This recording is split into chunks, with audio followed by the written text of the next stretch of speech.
Updates nila Jack Roberto at Kylie Padilla. Ay nasa taping si Kylie na Sangre at kasama niya sila Gabby Garcia at Sanya Lopez.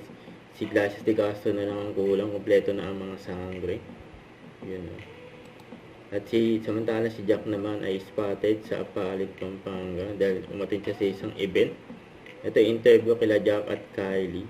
Ito yung Very video. timely sa panahon natin since lahat nasa internet na and lahat tayo may cellphone. So everyone is vulnerable to this kind of crime. I usually say, pagkasama ko si Jack, Yun, no? 50% About of the work done na kasi maganda yung chemistry namin. So, exciting. Ibang character si Jack dito. Ako din naman, pero ibang-iba yung character niya dun sa My Father's Wife. So, abangan niyo din yun. Yun, no?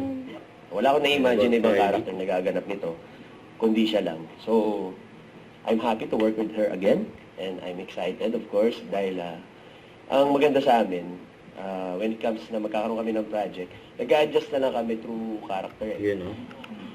So, ito yung event ni Jack. Ayan, nakarang araw, dyan sa Pampanga, yun, no? Ganyan ka-friendly si Jack. Nakakasama niya sa event. Yan, abangan ang task force. And Fireball, yun, no? Malapit na yan. Soon, on GMA.